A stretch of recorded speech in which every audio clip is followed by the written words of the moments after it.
Hi everyone, welcome back to my channel or welcome to my channel if you are new. For today's video guys, we will be doing our cash stuffing video for the month of February. So this is going to be the second paycheck. So I'm gonna do some check here. For those who are new here, my name is Val. I am 31 years old.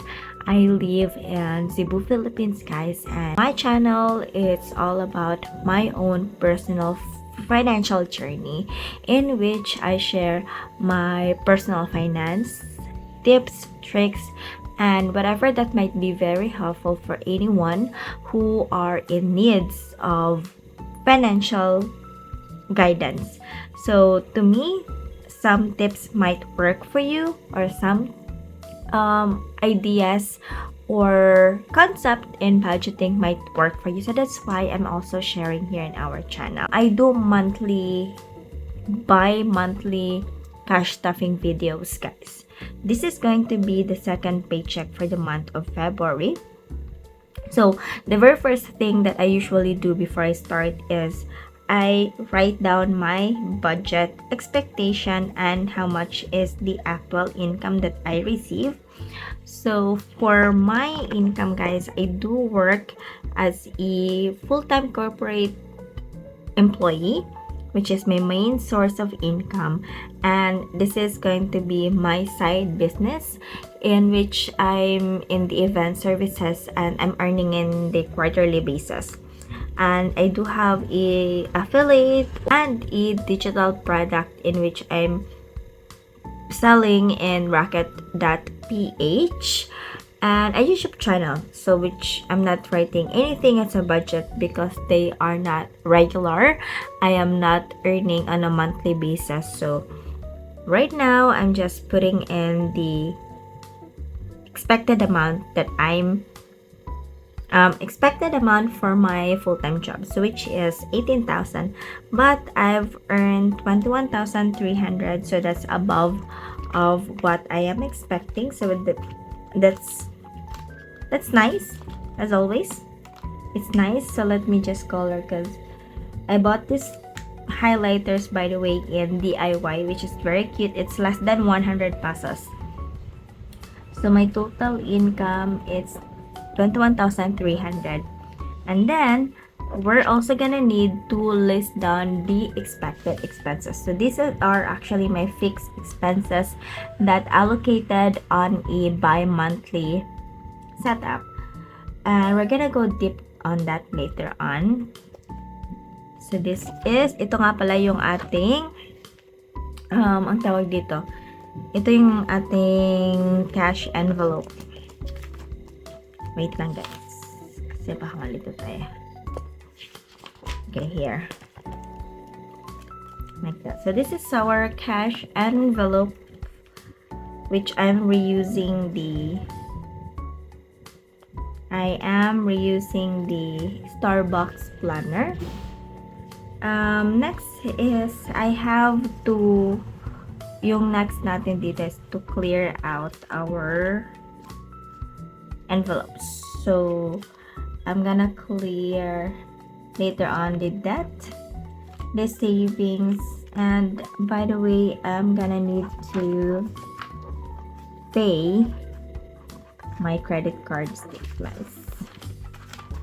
So yun, nalista ko na dito yung kailangan kong bayaran, in which this is 576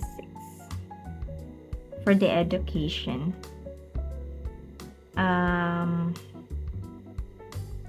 This is birthday, and then I'm gonna pay the medical expense, which is 396. So I'm gonna grab that in the vitamins section. So 396, I'll have it on a 400.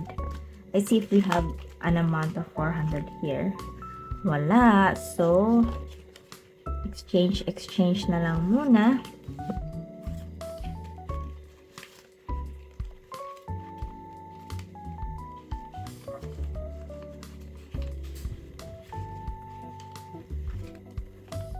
And I'm going to tag this as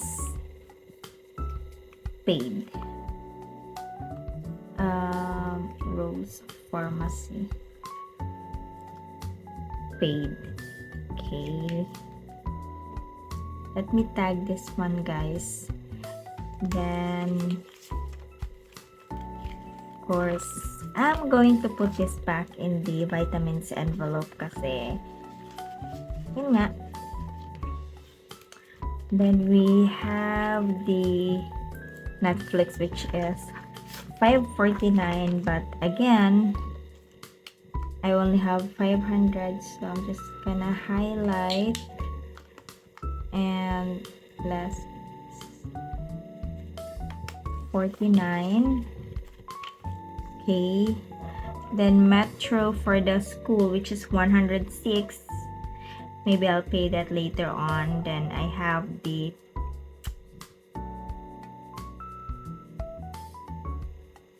okay, for the grocery, I have the grocery 1587 plus 692, so that's 22. So kino-convert ko na lang siya automatically into 300 kasi ayoko nang ma-stress. Okay, so I'm gonna grab in the grocery for 23. Oh my god! Okay, I'm negative for the grocery, guys. Gosh, how did it happen? Like how? So later on, I'm just gonna put it here for the credit cards. Like 2-1, so kulang ako ng 179. Just gonna cash out and make a note as always. Make a note like 179. Then I have the move it, which is later on, and then for the Metro Education 576, I am going to check on that later on.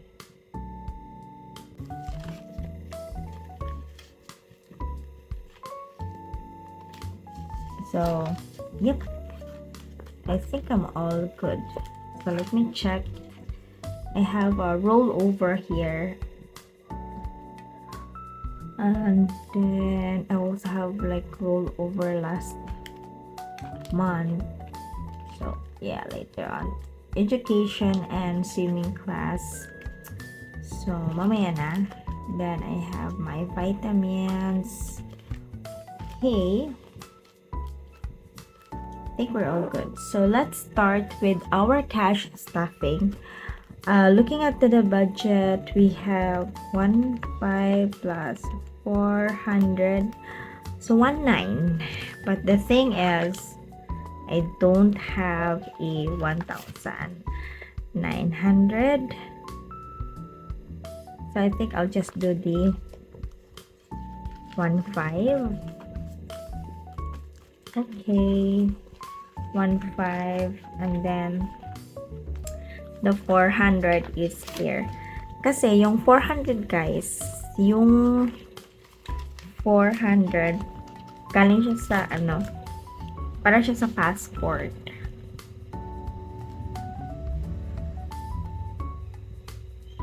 Para siya sa passport na hiniram ko. So diretso siya sa savings there. And then we have the grocery, which is 2,000.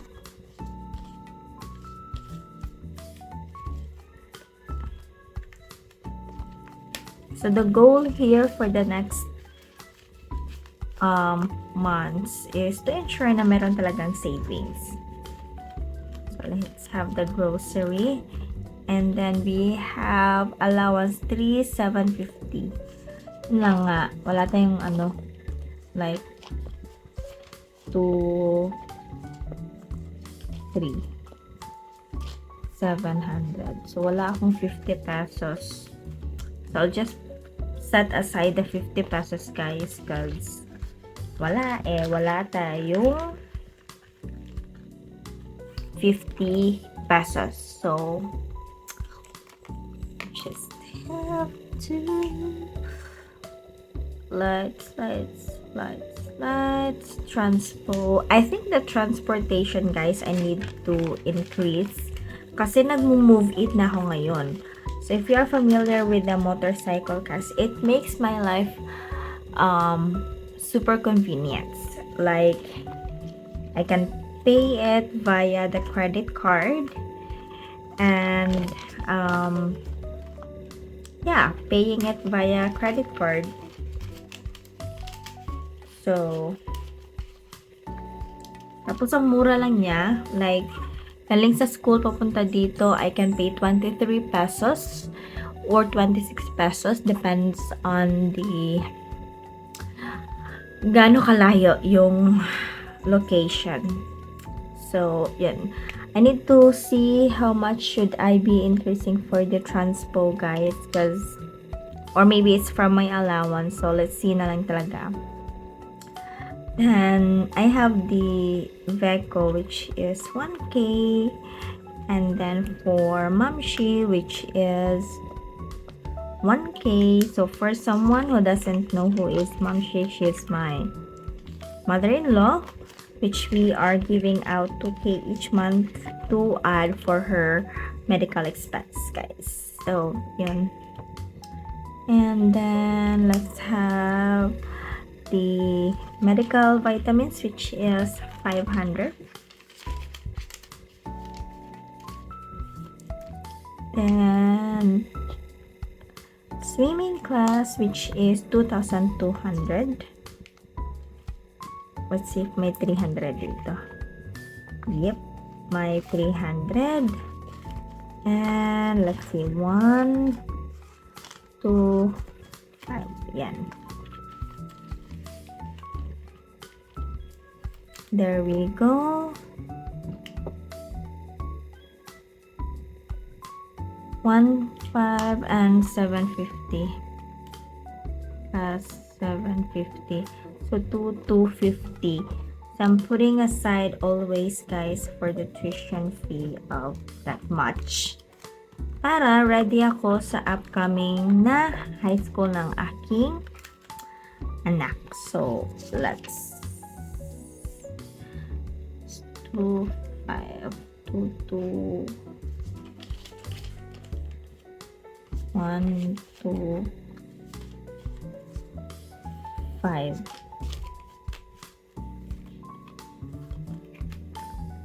Yung sukli is 250. Oh, yan. Meron akong 50 pesos.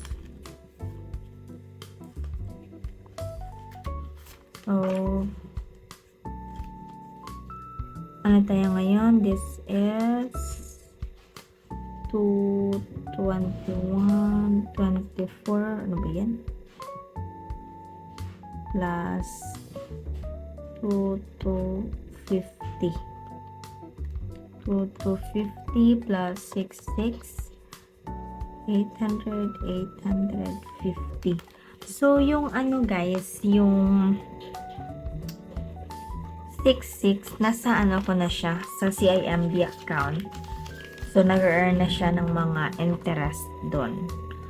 So, yan.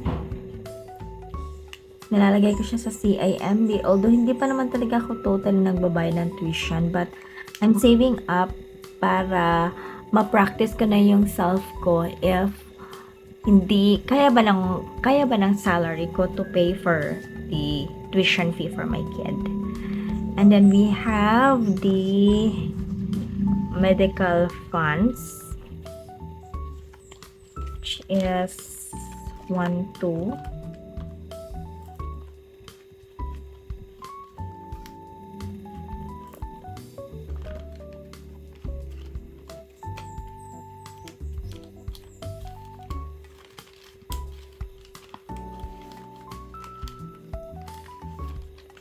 And there we go.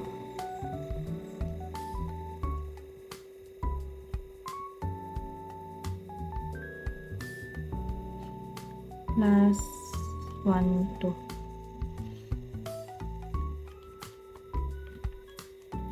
So, 6,000 na to.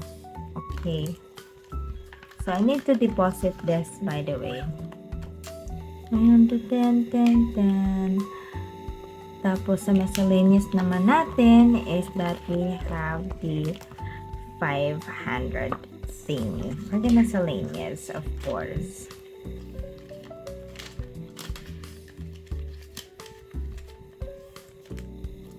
And then, love funds. So, what I'm going to do is that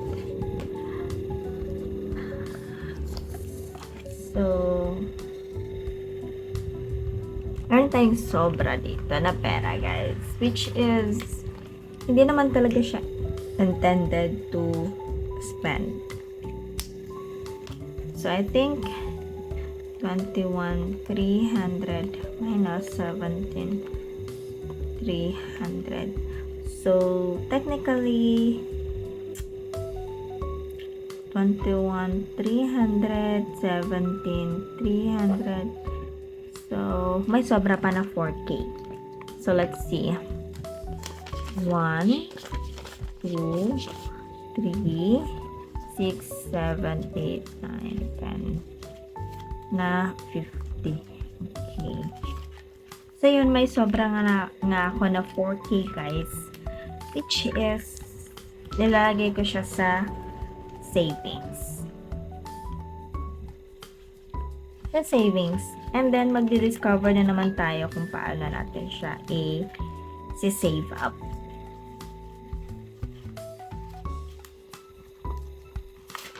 There we go.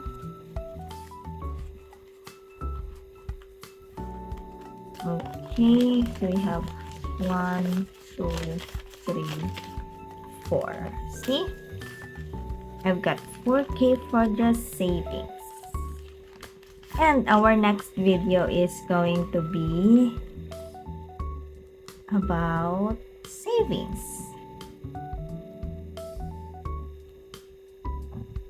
There we go. Savings update. Diba? Ang dami nating like nakaka-save talaga tayo.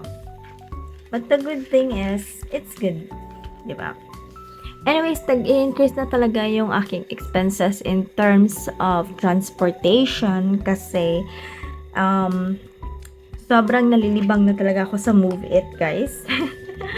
And I'm not sure if you also do feel the same. So, yun. We'll see about that. And we'll see about that, guys. Savings is going to be emergency, 1 month, and birthday funds. Anyways, yun lang sa ngayon yung ating cash stuffing video. I don't have anything to say or to tell. Basta yun lang.